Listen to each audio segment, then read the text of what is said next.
Hi, in this video I want to briefly explain you what is API and how we can use it to control the devices from RFswitchATT series. RFswitchATT devices are dedicated to 2, 3, 4 and 5G laboratories. In this series we have multi-channel reconfigurable RF attenuators and handover simulators.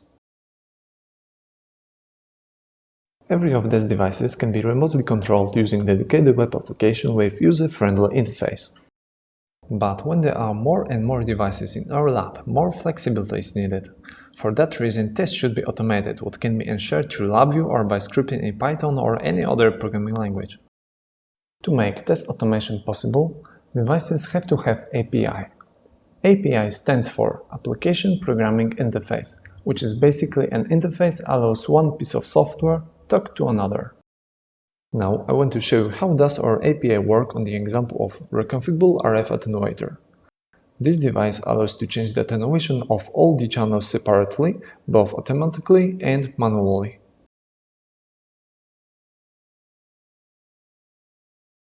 Using API we can get the parameters of chosen attenuators, set the attenuation level of chosen attenuator, set the ramp parameters, where ramp is a tool used for changing the attenuation level automatically. API request can be simply done by using proper URL address. For instance, URL to get the parameters of attenuators consists of HTTP, then appropriate domain name or IP address of the device, then api.php with a question mark at the end. After that, we have to type the parameters of the request. Method name, get in this case, serial number, which corresponds to the number of attenuator. Type can be JSON, XML, array or even string contains comma-separated values. Then our username and token, which can be found in profile settings. Now let's try to make such a request.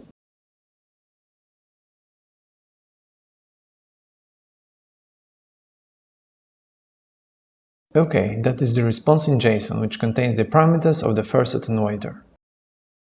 Very helpful tool to create API requests is the API URL generator. It generates URL addresses taking the parameters being set in the user interface.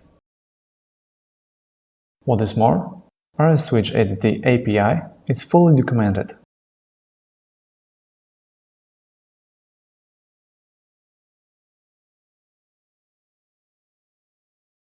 Until now, we have been using a web browser to control our RFswitchATT.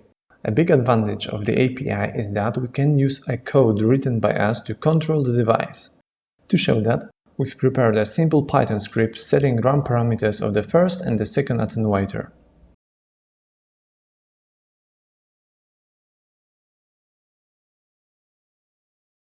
To cut a long story short, we expect that the first attenuator will be changing its attenuation between 0 and 80 dB with a 5 dB step, and the second attenuator between 10 and 90 dB with a 10 dB step.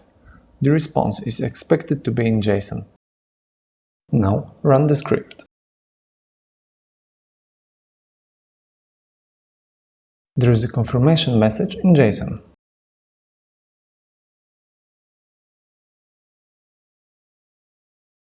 Let's refresh the web application. Okay, two ramps are running as expected. I hope that after watching this movie you are convinced that controlling the RFswitchATT devices is as simple as that. Visit our webpage or TML RF store to check what else we offer. Both links are given below. Thanks for watching.